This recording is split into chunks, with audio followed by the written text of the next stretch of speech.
Olá pessoal, vamos dar continuidade aos nossos estudos?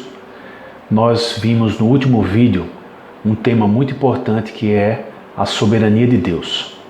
Hoje nós vamos ver rapidamente a terra é do Senhor e por último iremos ver o triunfo da igreja.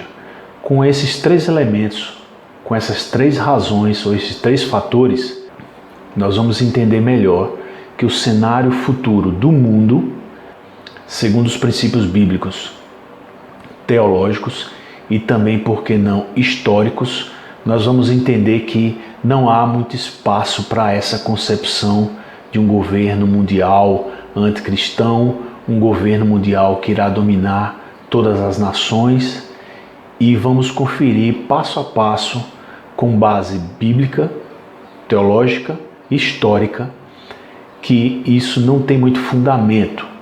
Alguns irão alegar que Mateus 24 é um texto muito claro sobre o futuro, mas não é bem assim.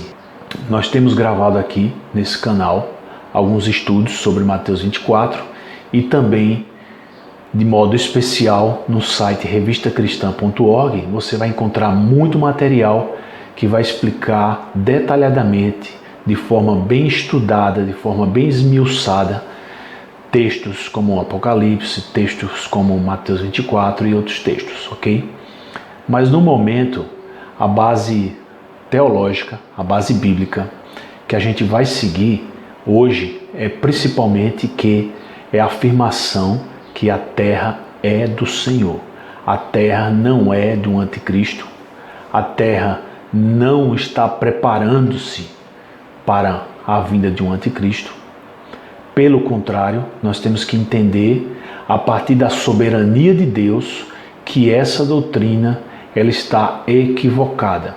Alguns vão achar muito estranho, alguns vão dizer que é heresia, só que a partir do momento que a gente faz um exame diretamente nas Escrituras, um exame amplo das melhores doutrinas da cristandade ou do cristianismo, que seja, nós vamos perceber que não dá espaço para uma ideia de um anticristo. Então vamos lá. O texto que está compartilhado na apostila, no e-book, vocês podem baixar, o link está na descrição. E a afirmação de hoje, com algum acréscimo no final desse vídeo, será para falar um pouco da China. Como assim? Falar da China. A China hoje, alguns teólogos ou muitos pregadores do fim do mundo estão colocando a China como uma peça-chave para o entendimento escatológico futuro. No passado já foi a Rússia, no passado anterior à Rússia já foi a França, no passado anterior à França já foi o papismo, já foi o próprio Império Romano, e de repente, lá para o ano 2050, e de repente, lá para o ano 2050 ou 2030, pode não ser mais a China, pode ser a Índia, e as pessoas vão ficar sempre especulando e deixando de entender o núcleo do conhecimento bíblico, da soberania de Deus, a afirmação que a terra é do Senhor e o triunfo da igreja. O triunfo da igreja é um dos assuntos menos explorados teologicamente, porque muitos não estão enxergando o triunfo da igreja na história, e sim, dependendo da linha escatológica, conseguem enxergar o triunfo da igreja no final, com a volta de Cristo. Mas antes disso, sempre tem uma discussão ou outra que sempre vai colocar o mundo num cenário pessimista e num cenário que o anticristo esteja contido nesse cenário. E nós estamos tentando enxergar um pouco diferente, fazer estudos diferentes, não novidades, não são estudos novidades, não são novidades. Pelo contrário, essas doutrinas são antigas e devem ser defendidas por toda igreja tradicional, por toda igreja evangélica, por toda igreja reformada. O primeiro tópico que vai tratar sobre a terra do Senhor vai lembrar da história de Faraó. biblicamente, tem lá em Êxodo, no Pentateuco, você vai encontrar histórias sobre o Egito, sobre as nações antigas e especialmente sobre a obstinação de Faraó. Então, separe aqui no computador, eu vou estar olhando um pouco para cá e um pouco para cá. Eu vou estar olhando nesses dois sentidos. E a primeira lembrança que vem quando a gente fala sobre a terra é do Senhor, sobre essa afirmação, é que Faraó é o primeiro personagem. A gente já tratou em outros vídeos sobre Nabucodonosor.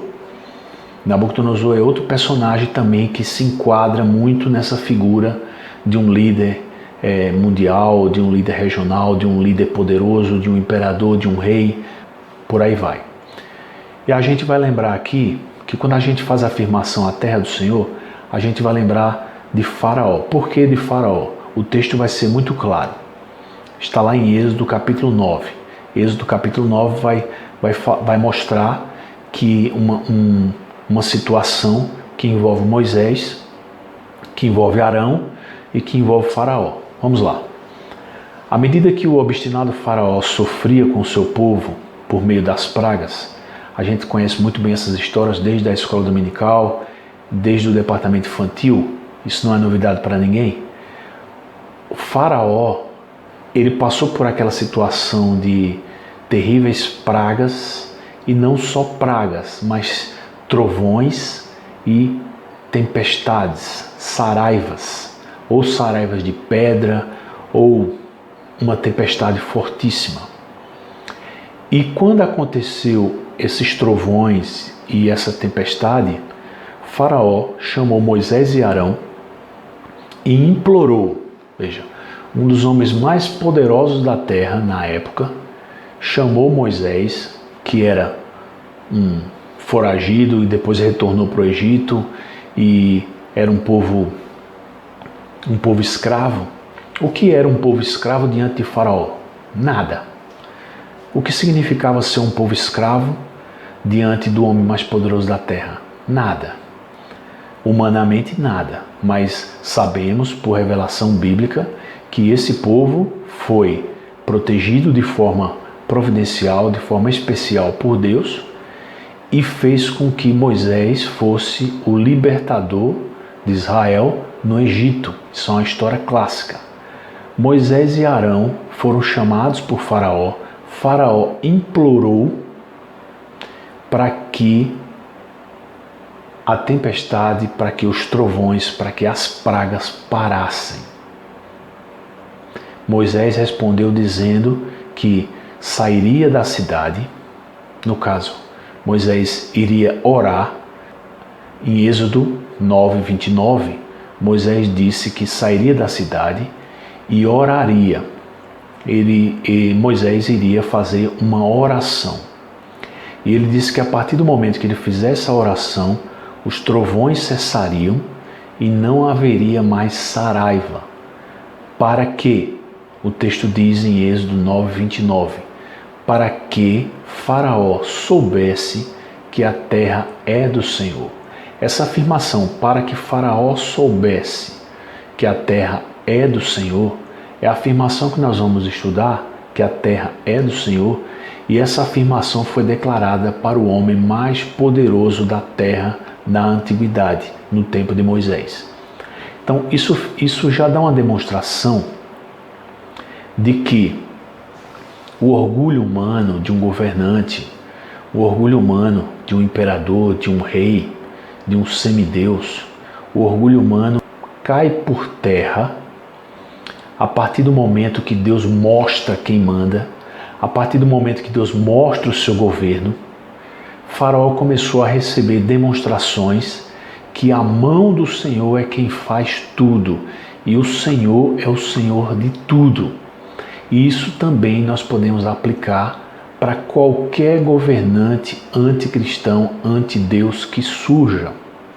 Então, esse é o primeiro momento que nós podemos resumir que Moisés fez essa afirmação dizendo que iria mostrar a Faraó que Deus é o Senhor de toda a terra. Em outro momento, quando Israel estava para entrar na terra prometida, Moisés ensinou o povo sobre a eleição, que o povo estava protegido por Deus por ser um povo eleito e que aquele povo não servia a nenhuma divindade tribal, a nenhum Deus entre muitos, mas que aquele povo servia ao Deus Criador do céu e da terra. E Moisés declarou, agora em Deuteronômio, capítulo 10, verso 14, Moisés declarou: eis que os céus e os céus dos céus são do Senhor teu Deus, a terra e tudo que nela há.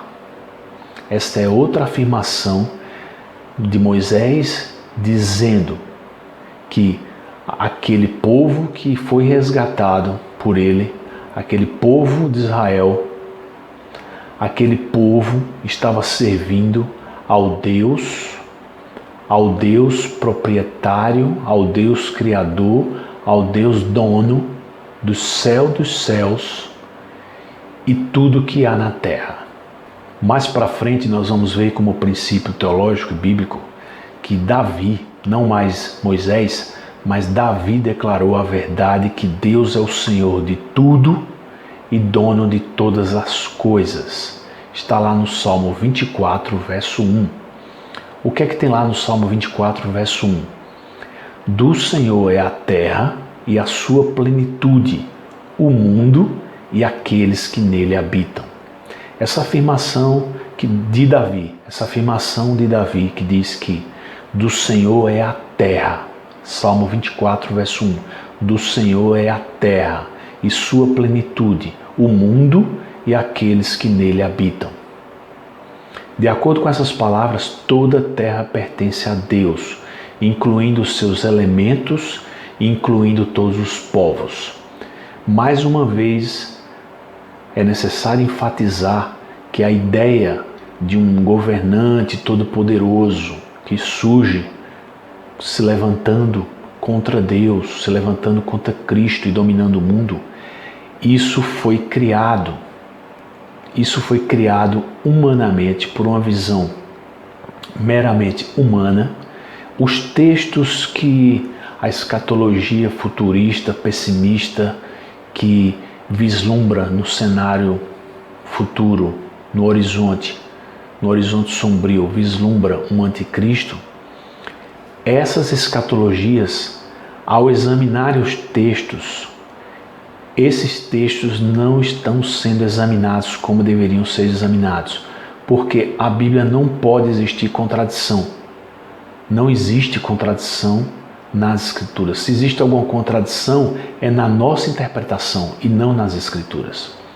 E a partir do momento que nós começamos a cavar em textos não tão claros e formar um sistema grandioso, escatológico, com pouca base bíblica, acabamos construindo um castelo de cartas, e esse castelo de cartas, além de ser frágil, a base dele ainda não é sólida. Nós podemos dizer que é um castelo de cartas sobreposto em cima de um banco de areia. Nós podemos dizer que um banco de areia é a base, é a estrutura de um castelo de cartas. Isso representa ilustradamente as escatologias que baseiam seus princípios doutrinários e escatológicos em poucos textos e textos obscuros, quando, em contrapartida, temos uma quantidade imensa de textos mostrando a maravilhosa soberania de Deus sobre as nações, mostrando a maravilhosa soberania de Deus sobre os povos. E isso faz com que, ao invés de olharmos, ao invés de estarmos esperando uma situação de um líder mundial anticristão ou de um governo mundial, pelo contrário, nós vamos preservar nossa fé, nós vamos fortalecer nossa fé na soberania de Deus. Fortalecendo nossa fé na soberania de Deus, no conhecimento da soberania de Deus, que a terra do Senhor e que a igreja triunfará na história, isso faz toda a diferença e faz com que a igreja tenha um novo paradigma, que a igreja tenha uma nova perspectiva de expansão do reino e não de recuo, ok? Existe um termo muito importante nas Escrituras que vai demonstrar a posse e o governo abrangente de Deus. Esse termo se chama domínio. Esse termo domínio se encontra lá em Jó, capítulo 25, verso 2, se encontra no Salmo 103, verso 22, no Salmo 145, verso 13, em Daniel, capítulo 4, verso 3 e verso 34, e vai demonstrar que o Criador, o Senhor Deus, tem o domínio sobre tudo e o mundo inteiro pertence a Ele e o mundo inteiro está debaixo da sua jurisdição e comando. A palavra domínio é usado para descrever o domínio de Deus e também o domínio do homem. O domínio do homem está lá em Gênesis capítulo 1, versos 16 a 28 e também no Salmo 8, verso 6. O domínio humano é um dos conhecimentos que pertencem à herança das doutrinas cristãs e que muitas vezes é esquecido. O domínio para os homens, no caso, homens e mulheres, entenda-se bem, o domínio humano sobre a criação, um domínio delegado por Deus, um mandato, nós chamamos de mandato, porque Deus deu essa ordem para o domínio, e podemos trabalhar um pouco sobre esse conceito de domínio humano a partir de Gênesis capítulo 1 e entender melhor que ao homem que foi criado à imagem de Deus, Deus deu a ordem de dominar, de sujeitar a criação. Está lá em Gênesis capítulo 1. E o versículo 26 é um dos versículos mais importantes em todas as Escrituras sobre o chamado que Deus tem ao homem. Está escrito: façamos o homem à nossa imagem, conforme a nossa semelhança, e domine sobre os peixes do mar, sobre as aves do céu, sobre o gado, sobre toda a terra, sobre o réptil que se move sobre a terra. Não vamos entrar nas questões teológicas sobre a imagem do homem, a imagem de Deus no homem. Mas de modo geral nós podemos concordar que nós temos características, atributos que podemos nos comparar ao Criador. Nós somos criaturas e temos essa referência do Deus Criador. E essa referência irá nortear o comportamento do homem na terra. Essa consciência de que o homem, sendo criatura de um Criador, essa consciência faz com que suas atitudes, seus padrões de comportamento, seus padrões de domínio sigam por uma direção ou sigam por outra, ok? Um dos princípios básicos dessa doutrina sobre o domínio e sobre a imagem de Deus no homem é que o homem é racional. E por ele ser racional, ele é autoconsciente e ele pode buscar e realizar a justiça através dessa autoconsciência, através da sua razão redimida, através da sua razão direcionada, alinhada ao Criador. A partir dessa conscientização criacional, nós vamos entender melhor a responsabilidade que existe para o homem em exercer esse domínio, em exercer esses poderes sobre a criação, poderes morais, poderes também espirituais, no sentido de estar alinhado a Deus. Biblicamente podemos afirmar que o propósito de Deus na criação do homem é que o homem sirva a Ele como seu representante na terra. E para cumprir adequadamente esse chamado, o homem foi criado à imagem de Deus.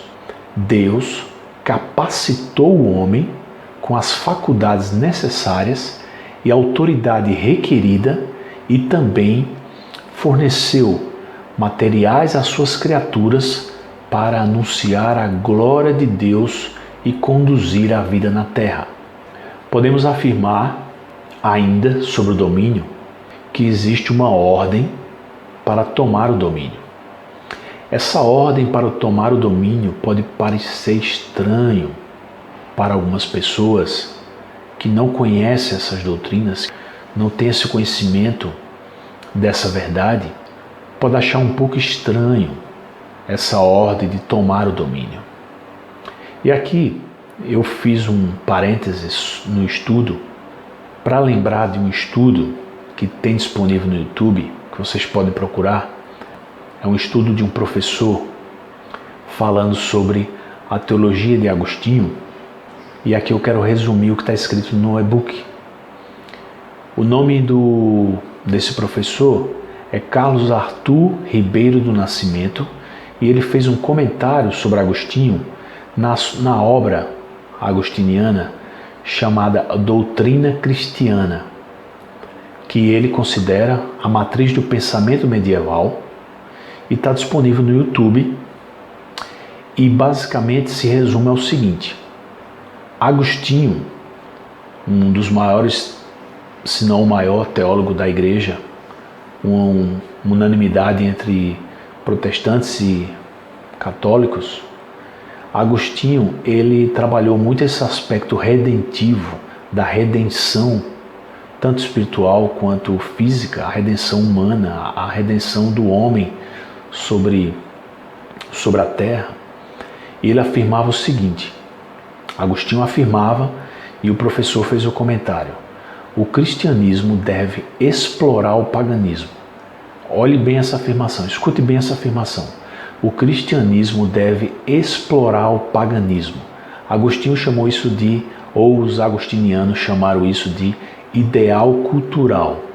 O ideal cultural é que o cristianismo devia explorar o paganismo, não no sentido de tomar posse, de explorar o que não era seu, mas sim explorar o que era de direito do cristianismo. A afirmação desse estudo do professor Carlos Arthur Ribeiro do Nascimento, ele diz que o mundo detém o que não lhe pertence e há um dono legítimo que deve conquistar seus bens materiais e culturais. E esse dono legítimo é a Igreja de Cristo. Esse princípio agostiniano tem semelhanças com a teologia do domínio desenvolvida pelos reformadores. Isso é interessante. Então existe essa cadeia, existe esses elos que são interligados na história da igreja. E aí esse estudo desse professor, ele reporta a Agostinho que o cristianismo deve buscar resgatar aquilo que lhe pertence. E que muitas vezes o paganismo, ele toma conta daquilo que não é seu. E existe um dono legítimo e verdadeiro que deve buscar o seu resgate, a sua redenção. Esse princípio dos reformadores sobre o domínio é bem interessante. Eu vou tentar resumir a doutrina dos reformadores sobre o domínio e que isso pode levar a quem estuda a uma reflexão melhor do papel do homem na terra. Vamos ao texto. Desde o princípio foi vontade de Deus que o homem tivesse domínio na terra. Esse domínio é parte da imagem de Deus no homem. A ordem de tomar domínio em Gênesis capítulo 1, verso 28, ela é precedida pela concessão de domínio em Gênesis 1, 26, que está escrito, e domine. A palavra hebraica para traduzir domínio significa governar sobre, subjugar. Ela pode carregar também um significado de possuir, tomar posse. E de acordo com o contexto de Gênesis capítulo 1, parece que as duas conotações da palavra são representadas aqui. É importante esclarecer que esse domínio não é próprio do homem, é uma concessão. Deus dá a terra e tudo que nela há ao homem como sua possessão e também dá autoridade para governar. Por que Deus dá concessão e autoridade para governar? Para que o domínio absoluto permaneça em Deus. Deus tem o domínio absoluto e concede ao homem um poder delegado, uma autorização para governar. Esse é o princípio de outro conhecimento que se chama, na teologia cristã, de mordomia. A autoridade que o homem exerce foi delegada por Deus a ele, e os recursos que o homem possui, em última instância pertencem a Deus. O homem é como um mordomo, um representante de Deus, e ele deve exercer sua autoridade, ele deve oferecer suas posses para a glória do Senhor e Mestre. A ordem de tomar o domínio da terra é declarada em Gênesis capítulo 1, verso 28. Deus declara que dominem sobre a terra. Esse mandamento é um reflexo da concessão de domínio e revela que o homem deve exercer esse domínio. A obra do homem é tomar posse de toda a terra e exercer seu governo ativo na terra e suas criaturas obedecerem ao Senhor. Um pouco mais sobre esse conhecimento, sobre esse ensino de domínio, é declarado em Gênesis, quando Deus diz: frutificai, multiplicai-vos, enchei a terra e sujeitai-a. A obra de domínio requer que o homem seja frutífero, que tenha muitos filhos, que encha a terra com pessoas e que o homem sujeite a terra. A palavra sujeitar significa que o homem deve trazer todos os recursos da terra para debaixo do seu controle. Essa verdade também é válida para a prosperidade material bíblica. O conceito de prosperidade material bíblica está desenvolvida mais e principalmente na ética protestante do trabalho. A ética protestante do trabalho, ela tem como base a economia, usar da melhor forma os recursos materiais de forma eficiente e tratar de modo cauteloso, de modo prudente, de modo econômico, de modo simples, aquilo que temos de disposição material, financeira. Esse é o ensino dos reformadores, e esse ensino da ética protestante do trabalho tem como base esse verbo sujeitar, do ensino, do domínio que está lá em Gênesis capítulo 1, que podemos ampliar para um mandato cultural. Esse mandato cultural não pode ser esquecido ao se examinar as escatologias. Porque veja, a partir do momento que nós cedemos espaço para essa visão de um governo mundial anticristão para um anticristo, a igreja deixou de exercer seu papel fundamental de sujeição e de domínio com justiça na terra. Na ausência de uma teologia equilibrada, irão surgir muitos movimentos pessimistas ou movimentos que explorem esse ensino maravilhoso sobre domínio, que explorem de maneira errônea. No caso, as teologias da prosperidade, elas acabam cometendo excessos, pela busca dessa sujeição, pela busca desse domínio, mas de uma forma desequilibrada, mas que a verdade permanece. A verdade não pode ser mudada. E a verdade é que existe o mandato cultural, existe o domínio, existe o sujeitar a terra biblicamente, e que o homem seja mordomo, que seja um mordomo justo e que desenvolva esse domínio e essa sujeição. Para finalizar esse assunto sobre domínio, o Salmo 8, verso 6 vai falar que fazes com ele, o homem, que tenha o domínio sobre as obras das tuas mãos, tudo puseste debaixo dos seus pés. Deus colocou tudo debaixo dos pés do homem. Nesse sentido, no sentido mais bíblico possível, Deus está colocando os governantes, enfim, os governos, os poderes, tudo debaixo dos pés do homem. Quem realmente tiver interesse de estudar mais sobre a restauração do domínio, sobre a questão da queda e o domínio, e a capacidade do homem, a capacidade de autoridade do homem foi perdida, foi corrompida, mas que houve uma restauração a partir da promessa, em Gênesis 3,15, do esmagamento da cabeça da serpente, e por aí vai. Então, nós vamos ter todo um estudo que está disponível na apostila, certo? Aqui é mais um incentivo para que vocês busquem na apostila esses assuntos. Tem todas as referências bíblicas lá.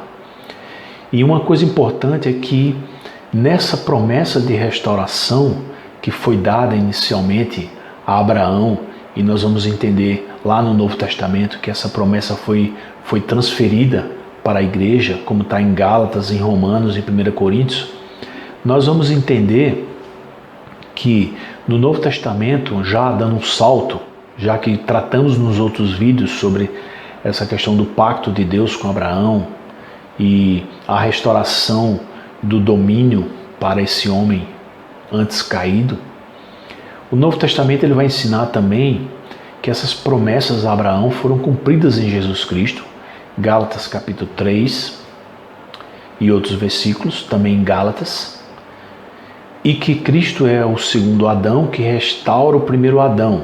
Está lá em Romanos capítulo 5 e 1 Coríntios capítulo 15.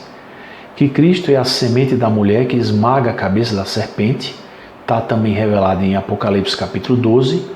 E Cristo é o homem que restabelece o domínio para a humanidade, Hebreus capítulo 2. Ele é o Senhor que dá autoridade para governar todas as nações da terra, Atos capítulo 2 e Apocalipse capítulo 19.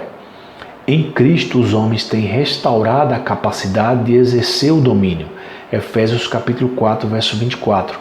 E sua autoridade de governar é restabelecida, Apocalipse capítulo 2, verso 26 e 27. Cristo é o cabeça da nova humanidade, 2 Coríntios 5, 17, e que trará as bênçãos do reino de Deus à terra, à medida que Cristo nos conduz para o cumprimento do mandato original. Por meio de Cristo, sua semente, a tarefa de domínio será realizada no tempo e na história. A terra, como diz Isaías capítulo 11, verso 9, a terra se encherá do conhecimento do Senhor como as águas cobrem o mar. Temos que entender que nessa concepção, nesse resumo, nesse domínio que Cristo tem e que Cristo transmite à sua igreja, não cabe a expectativa de um governo único mundial anticristão. Um dos principais meios de domínio está também, é um tópico especial no e-book, os meios do domínio. Os meios do domínio, principalmente, basta resumir em duas palavras: a grande comissão. A grande comissão é o meio, é a ferramenta para que haja esse confronto com as armas, com as melhores armas disponíveis por Deus ao homem, à sua igreja, que é a grande comissão. A grande comissão deveria ser entendido como uma nova declaração de ordem de domínio. Ouçam bem isso. A grande comissão deveria ser entendida como uma nova declaração de ordem de domínio original após a ressurreição de Cristo. Após a ressurreição de Cristo, até a sua volta, nós temos a ordem da grande comissão. A grande comissão está lá em Mateus 28, versos 18 a 20, e declara que Jesus tem todo o poder, tem toda a capacidade, e ele disse: estou convosco, por meio do Espírito Santo, estou convosco, como está lá em Atos capítulo 1, e toda a autoridade foi dada a ele, todo o poder no céu e na terra foi dado a ele. Portanto, ele diz: a partir dessa autoridade, ide, saiam como representantes de Deus para conquistar, para sujeitar, para dominar a terra para a glória de Deus. Em outras palavras, conectando ao princípio do domínio e do mandato cultural. A grande comissão, como declara nos evangelhos, ela recorda os mandamentos da obrigação do domínio, em Gênesis capítulo 1. Os seguidores de Jesus devem pregar o evangelho e ganhar convertidos. Isso é, ser frutíferos e multiplicar. Eles devem ir a todas as nações, encher a terra, e devem discipular todas as nações em obediência aos mandamentos de Cristo, isso é, sujeitar a terra. A grande comissão, ela vai ensinar que o propósito de Deus para o homem, como revelado no mandato de domínio, acontecerá à medida que a Igreja de Jesus Cristo discipular as nações pregando o Evangelho, batizando os conversos e ensinando-lhe a observar todo o conselho de Deus que é revelado nas Escrituras do Antigo e do Novo Testamento. Dessa forma, a grande comissão não é simplesmente uma questão de evangelismo e plantação de igreja, mas o objetivo é transformar cada esfera da vida pela palavra de Deus. A ferramenta essencial de domínio é a Escritura. A Bíblia é a revelação perfeita de Deus. Salmo 19. E também, não só é a revelação perfeita, como equipa, como prepara os homens para a obra de domínio. 2 Timóteo capítulo 3, verso 15 e 16. E aqui uma reflexão, um questionamento. Para um anticristo, para uma figura de um anticristo dominar o mundo, ele terá que eliminar a Bíblia da terra. Para que haja o domínio de um suposto, de uma figura, de um anticristo no mundo, ele vai ter que eliminar a Bíblia da terra. Ele vai ter que desarmar os cristãos das armaduras de Deus. Será que biblicamente existe essa figura que pode desarmar os cristãos das armaduras de Deus? Será que pode existir essa figura que pode eliminar a Bíblia da terra? O Salmo 24, verso 1 diz que a terra é do Senhor. Do Senhor é a terra, e o mundo e todos aqueles que nele habitam. A partir do Salmo 24, verso 1, nós podemos dizer que a posse e a autoridade de Deus ela é absoluta. Não existe nenhum grão de areia que não seja dele. Não existe nenhuma criatura, nenhum homem, nenhuma besta, nenhuma instituição, nenhuma esfera da vida do homem que esteja fora do domínio de Deus. Deus deu ao homem essa capacidade de representar, de governar, de possuir. Ao mesmo tempo que o homem perdeu essa capacidade de domínio piedoso, mas Cristo restaurou.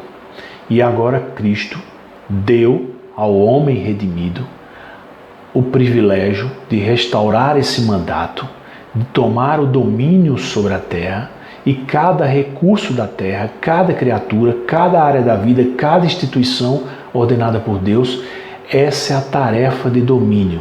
E essa tarefa de domínio está sendo esquecida a partir do momento